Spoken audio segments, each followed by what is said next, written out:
Camino a la estabilidad. Ese es el título del nuevo libro que acaba de lanzar el doctor Domingo Cavallo y que la semana pasada vino a presentarlo a Córdoba, especialmente invitado por la Bolsa de Comercio de Córdoba. Y por suerte, cuando terminó su charla de presentación del libro, tuvimos la oportunidad de charlar 6 o 7 minutos para que nos dé un panorama de lo que él piensa de todo lo que está ocurriendo hoy en el país y además las propuestas que él hace en su nuevo libro. Véalo. Bueno, Domingo, ¿qué hay que hacer para el futuro para estabilizar la economía, propender al crecimiento? Vos decías en la charla, primero hay que terminar con la inflación. Así es fundamental estabilizar, es decir, crear de nuevo un clima en el cual la gente no espere que la moneda se va a desvalorizar rápidamente y que la gente sienta que sus ahorros están protegidos y el trabajador sienta que la moneda con la que le pagan su salario mantiene también su valor y tiene un buen valor adquisitivo. Pero eso lo va a poder lograr un nuevo gobierno si hace las cosas bien desde el principio. Este gobierno ya perdió la oportunidad, se enredó mucho, pero también hay algunas cosas que este gobierno podría hacer para facilitar la tarea del próximo. Por ejemplo, en lo que yo he señalado, que deje funcionar como un mercado libre, el mercado cambiario que hoy es paralelo o marginal. Eso le va a permitir no tener que subir tanto las tasas de interés para estabilizar.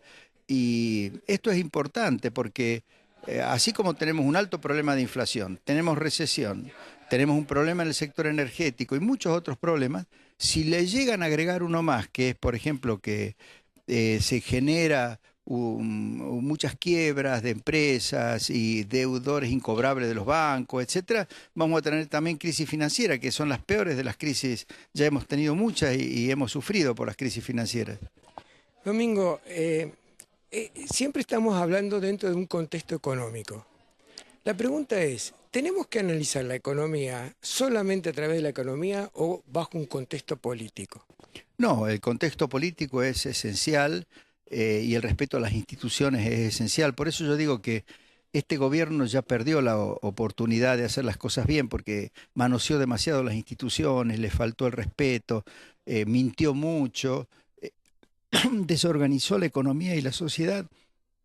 Pero un nuevo gobierno que comience con un buen discurso político de respeto a la división de los poderes, de reglas de juego verdaderamente democráticas, que trate de unir y no de dividir a los argentinos, al mismo tiempo puede adoptar decisiones económicas que en primer lugar hagan que la gente viva en estabilidad y eso a la gente la va a poner muy bien y entonces el gobierno va a contar con el apoyo para llevar a cabo reformas que son muy complejas y muy difíciles en muchos ámbitos. La pregunta que yo te hacía, Domingo, es porque pareciera que la economía, como depende de una decisión política, siempre va a depender de una decisión política, una economía tal vez bien explicada, como vos decís, no llegaría a las grandes mayorías, para definirla de alguna manera, porque, por ejemplo, según la Universidad Torcuato Di Tella, sigue creciendo en el país el analfabetismo funcional, lo cual traba todo. Sí, pero eh, aunque la gente, digamos, no esté en condiciones de evaluar cuáles son buenas reglas de juego y cuáles son malas reglas de juego, cuáles son buenas políticas y cuáles son malas políticas, que obviamente el grueso de la gente no tiene la capacidad intelectual ni los conocimientos como para evaluarla, la gente se guía por los resultados.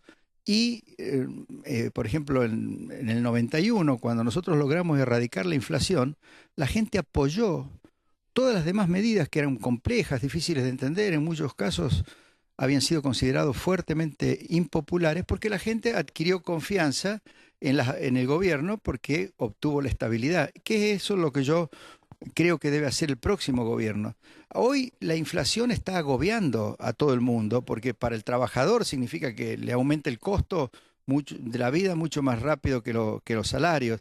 Por ejemplo, un joven matrimonio que en la década del 90, ganando 2.500 pesos entre los dos, podía pagar una cuota para comprarse un departamento de 2 o 3 ambientes en un barrio de clase media con una cuota de 400, 500 pesos, hoy no tiene ninguna posibilidad de acceder a una vivienda, ¿no? Entonces, la inflación agrava la vida de muchísima gente. Por lo tanto, si se la elimina, un gobierno comienza eliminando la inflación, como nosotros lo hicimos en el 91, ese gobierno va a tener el apoyo para reformas que son mucho más complejas, como por ejemplo la del sector energético, como por ejemplo la de la reducción del gasto público que está totalmente desbordado, la reprivatización de empresas, la apertura de la economía y tantas otras cosas que se necesitan hacer, la eliminación de impuestos que son gravosos e inequitativos y que traban las posibilidades de inversión y de progreso de las empresas, ¿no?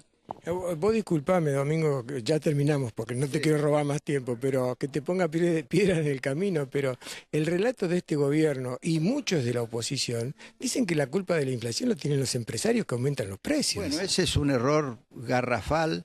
Yo creo que los que se postulan para gobernar van a tener en el próximo año y medio tiempo de darse cuenta que no es esa la causa de la inflación. La causa de la inflación es la mala organización de la economía, el intervencionismo casuístico y discrecional del Estado en muchos mercados, la creación de inflación reprimida que después en algún momento la tienen que dejar aflorar. Por supuesto, la emisión monetaria para financiar el déficit y eso a pesar de que la presión tributaria es enorme, pero ¿qué ocurre? Han aumentado tanto el gasto y hay tanto gasto superfluo, ineficiente, injusto, inequitativo, que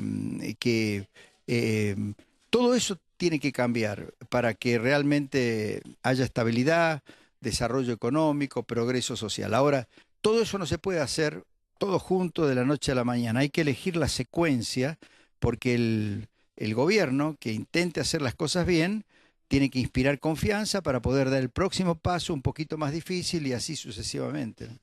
Última pregunta. Un tropezón no es caída. Lo del 13 habría que olvidarlo, lo del 2013. ¿Te gustaría volver a la política? No, porque ya no veo ninguna posibilidad de volver a la política. Sí, volver a la difusión de las ideas y al debate de las ideas y el aporte de las ideas, que eso es lo que siempre he hecho. Y de eso no me pueden echar, digamos, porque no necesito el voto de nadie, sino simplemente la voluntad de hacerlo como lo estoy haciendo. Gracias, Domingo. Muy bien.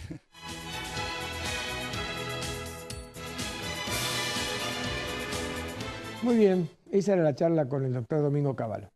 Se terminó, nos vemos la semana que viene.